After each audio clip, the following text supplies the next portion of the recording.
Are you ready for a career upgrade? One where you are valued and respected for your expertise, where you get to use your strengths every day, where you're doing work that matters, where you have healthy boundaries, and where you're paid really freaking well. And not only that, but you get to use your privilege to open doors and support others in their pursuit of their own upgraded careers? Well, if that sounds good, you're in the right place. I'm your host, Nicole Case, and after a decades-long career in corporate HR, I'm sharing my behind-the-scenes insider knowledge on how you can upgrade your own career and succeed in this wild corporate world.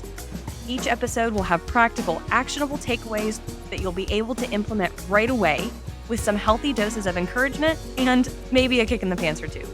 Plus, you'll hear from other amazing women who have upgraded their own careers on their terms. So pour yourself a favorite beverage and let's dive into today's episode.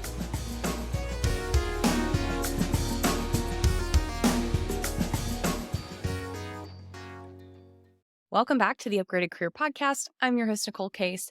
And last week we heard from Aaliyah Kikwana on the power of our strengths. But what about our weaknesses, right? One of my least favorite interview questions is, what is your weakness? It is boring, it's outdated, and it really doesn't get to what you're trying to find out. I mean, I'm not very good at basketball, but is that really an issue in the context of our work? So if you are a leader, if you're a hiring manager, please stop asking this question. It's a really, again, silly, outdated, boring question. What you really want to know is this person self-aware enough that they don't absolutely know everything that there is, right? Because no person possibly could. So is this person humble enough? Is this person self-aware enough that they know they don't know everything? And are they resourceful enough to figure it out? Do they know when to ask questions? Do they learn from their mistakes? So a better question would be, tell me about a time when you failed, or tell me about a time when a project was going off the rails and you pulled it back around, or it just went off the rails and what did you do? Or tell me about a time when you got negative feedback, something like that. I mean, we spend so much effort, particularly when we're growing up, trying to be good at everything, right? We're being told, get straight A's, get on every sports team, be voted president of student council, be on all the volunteer things, achieve all the things and get all the awards. I remember being told when I was in high school that we would have a better chance at getting accepted into college if we were quote unquote well-rounded. And I would definitely say there's some truth in that, particularly early in your career. You're having a variety of experiences, you're trying on different things. That helps bring clarity to what we like, what we don't. And it can help us really see where we have those natural strengths and interests. But those of us who are super driven and ambitious, we sometimes think that we need to be awesome at everything, especially those of us who own businesses or are people leaders. And we've got our teams looking to us for the answers, to make decisions, right? But that is definitely not what is going to upgrade our performance, our careers, and our businesses. Focusing on our weaknesses and focusing on all the things and trying to spread all of our energy around so that we are quote unquote well rounded is a really actually great way to burn ourselves out. There was a study done by the state of Nebraska back in the 50s. And they wanted to know how to increase the reading speed and comprehension of students. So they pulled together groups of 10th graders in the same classrooms and they ran them through different speed reading programs. And part of the classrooms were split with already top learners or gifted readers, whatever they use to describe them. And then the other half of the classroom were lower readers for their grade or, not gifted readers, or either they were kind of average readers or they were having already had lower comprehension. And what do you think happened in this study? Again, we put students in a classroom that kind of had polar opposite in terms of their strengths. One group of students were already demonstrated that they were really good at this already, that they were already speed readers with comprehension, and the other half of the classroom were struggling with this. They were not great at this. So, what do we think happened at the end of the study after we put them through the same program in the same classroom? What do we think happened? Well, what happened was that the students who were lower readers already did improve their reading comprehension.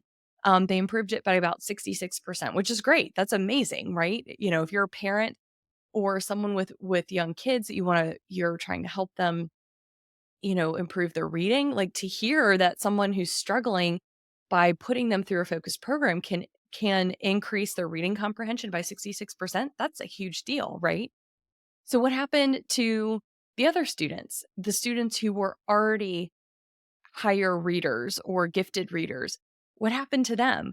And anytime I talk to clients about this, or anytime I'm doing a workshop, I come into a company and I'm doing a workshop with a team, I share this study and I'll ask this question: what do you think happened to the students? What do you think happened to the scores? And inevitably people are like, well, the students who either had lower reading comprehension, their scores improved just a little bit, or they improved a lot. And the students who had like really, really high reading comprehension, their reading comprehension went down because they were influenced by the slower readers in the room, or maybe it stayed the same. It really didn't do a whole lot. Well, what the study shows is that the students who were already higher readers improved their reading by 828%. Like, holy crap, right? That's a huge, huge number. So, what this study is telling us is that, yeah, we certainly can improve our weaknesses, or improve areas that, we're not so good at. We can certainly do that. But holy cow, if we would just focus on the areas that we're already good at, or we already have a natural strength, what we could potentially accomplish, right? By really focusing our time and our energy around improving or amplifying the things that are already strengths for us. Because we are not meant to be amazing at everything. We're just not. So, in order to really upgrade your personal performance, your life, your business, it's really to focus on your strengths instead of trying to, you know, make sure that your weaknesses are, up at that same level. By focusing on our strengths, we're naturally going to have higher energy, right? You can do a task that you're good at and enjoy with so much less energy because it's so much easier for you, right? And then we're going to have higher energy. So we're going to be just more satisfied in our careers, right? And sure, doing something really hard, like, if you can think back on a time where you were able to accomplish something you weren't sure if you could, or you were able to improve in an area that you struggled in, that sure, that definitely feels good. But long-term sustained satisfaction in our work and our businesses comes from our day-to-day work, the things that we're working on day to day. And again, if we are able to lean into our strengths more often in our day to day, just the more satisfaction that we have. And what happens when we are more satisfied? Again, we have more energy and we are more productive, right? Again, you're going to be able to get more done because you have more energy and you're more satisfied. And you know how to do this thing in the most effective way because it's a strength. Therefore, you can do more of it. Or because you're able to get it done faster, you're able to rest, which is also amazing and incredibly important when we're talking about upgrading our career and our businesses. And then finally, when we focus on our strengths, that gives someone else the opportunity to do what they do best. So I recently hired someone to help me with creating the marketing materials for this podcast. I'm the one who creates the strategy on the podcast. What is it that I'm going to talk about? I'm the one that's, plans it all out. I'm recording it. Obviously, I'm the one that's recording it. I edit it, I publish it. And when all of that's done, then I send a copy over to her, and then she does all of the amazing work pulling out the pieces to highlight with the graphics and the short videos, and all of those things that you see on social media. Those things, that's her area of strength. That's what she loves to do. And she shared with me, she's like, this is one of my favorite things that I get to do, is take someone else's thoughts and really just pull out the really great pieces in order to get more people to see it and have more people be impacted by it, right? Because I can be saying the most brilliant, amazing things over here. But if you don't hear it, if you don't know that it's out there for you, then I'm not going to be able to support you in whatever it is that you need support in, right? So her area of expertise, her strength area is again creating those graphics, creating those videos for me, and all those other things. And again, she has shared with me that this is some of her favorite things to do. For me, being in Canva, creating graphics in this way is incredibly tedious, and I want to claw my eyes out. Can I do it? Yes. And I did it for a long time at the beginning of the podcast. I was doing it, but I realized that my time and energy was just better spent actually creating a high quality podcast, creating quality content in this way, and then putting the final edits on the marketing materials. For me, it's way easier to tweak a couple of things than to like stare at a blank canvas after I've already spent hours on the podcast itself. So if I would just hold on to this particular task or particular um, type of work and like take a bunch of online classes on how to create a bunch of reels, on how to, use Canva and all of this stuff. I could spend time doing that, and I'm sure I could get better at it, and I'm sure I could get faster at it. But at the end of the day, I'm robbing her of the opportunity to have her business and to do the work that she really enjoys. So, how do we even like get to this place where we are deciding what to focus on? Well, first we have to just identify what our strengths are, right? So like Aaliyah said last week, there's ways that you can identify what your strengths are, whether you do it with by taking the Clifton Strengths Finder assessment, which is an assessment that I use with my clients in our second session. No matter what we're working on together, I always use this assessment in our second session. Or, maybe you talk with others about what do you see as strengths for me, or just you kind of look around to see the work that you're doing and the work that you're getting really great feedback on and that you enjoy doing. It's likely that those are probably what your strengths are. Then once you identify what those strengths are, then out of those, what are the things that you actually like doing, right? What are the things that you actually enjoy? Just because something is a strength for you doesn't mean that you actually like doing it. Does anyone remember the movie Center Stage? This movie came out in the late 90s. It was about a bunch of ballerinas in New York City, and it was I was utterly obsessed with this film. Like I watched it over and over again, and I had this dream of being a Radio City Rockette in New York City, but I stopped growing, so I was not able to pursue that dream, because you have to be, I think, like it's like 5'6" or 5'7", and I'm solidly 5'2". So anyway, but in this movie Center Stage, one of like the top best ballerinas in this program realized that she actually didn't like dancing anymore, that she did it for a really long time. She didn't have the heart to do it anymore, even though she was really, really good at it. So again, just remember that just because something is a strength for you doesn't necessarily mean that you actually like doing it, and that's okay. And then finally, out of those skills, whenever you figure out what are those strengths and then what are those things that you actually like to do, out of those skills, what are the things that are actually going to move the needle for you, right? What are the strengths or the skills or the tasks that are actually really important in your job, in your business, that are actually going to make a really big deal or make a really big difference in your work, right? So once you figure that out, that's where you focus your energy on. That's where you focus your personal development time, your training time. And if you're able to be able to focus your daily tasks on those things, right? But okay, that all sounds great, Nicole, but we all can't just do the things that we like and that we're good at. That's not how work works. And that's not how businesses work. And that's certainly true, right? There are definitely times when we must do things that we aren't the best at. So, how do we address those things, right? So, first, let's just acknowledge the things that we aren't great at or an area that's a weakness for us. Let's just acknowledge, hey, this is just not something that I'm really good at. That's okay. So, first, let's acknowledge what those things are and then determine if they're really a problem. Are these needle movers? are these big parts of your job today, are these things that can really, mess things up for you, can really do some damage for you, right? Either within your performance or just can really damage your business if you're not capable of doing these particular things.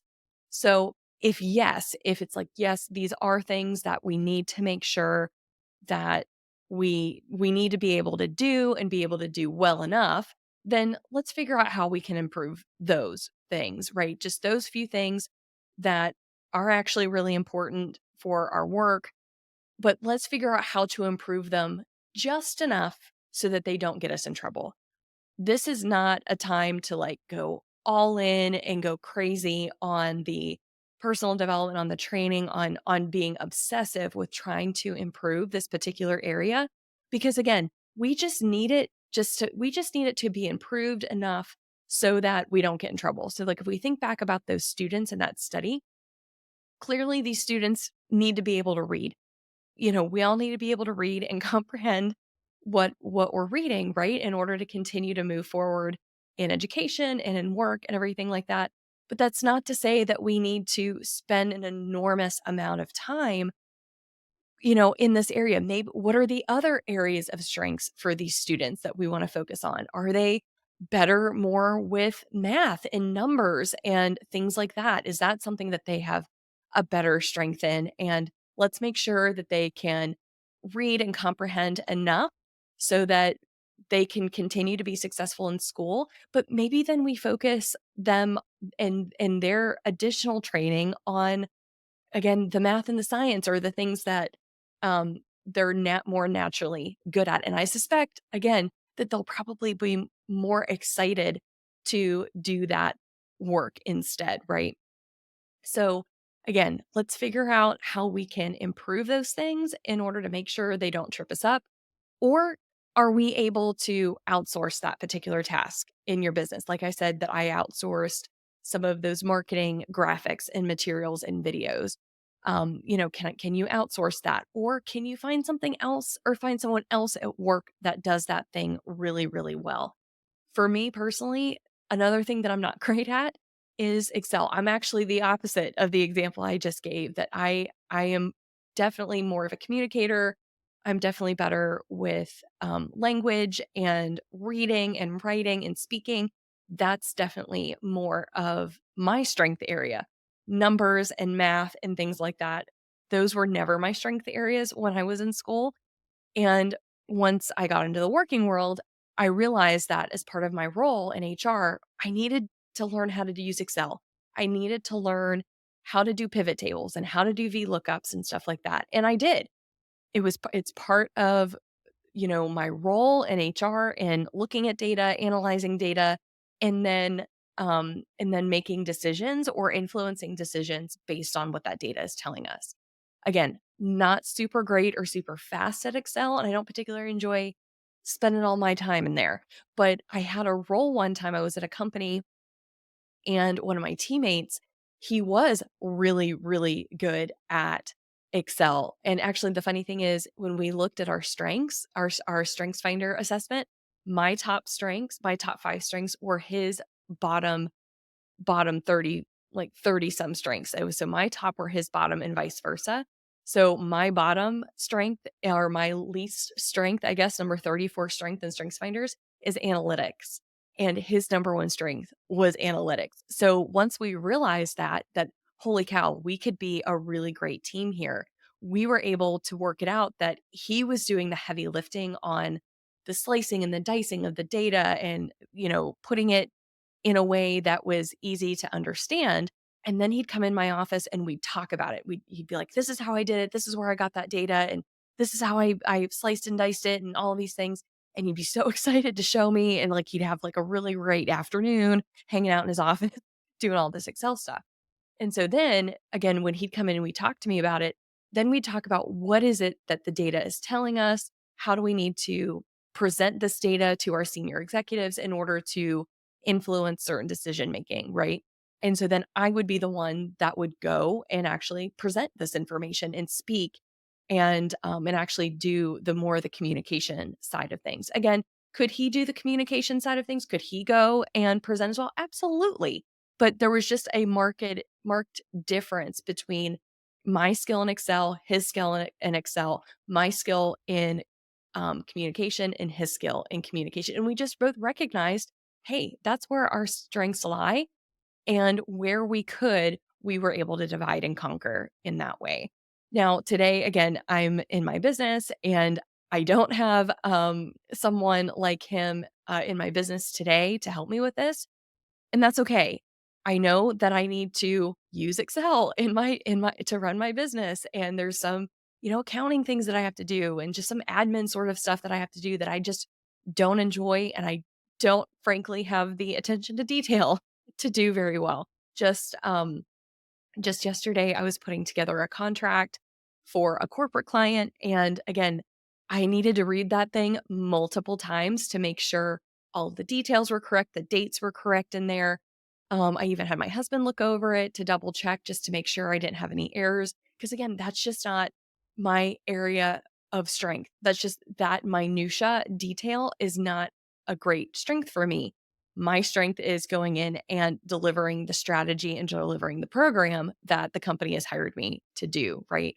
So, on days that I'm heavy in that type of work, I just plan for it. I know it's going to be an energy drainer day.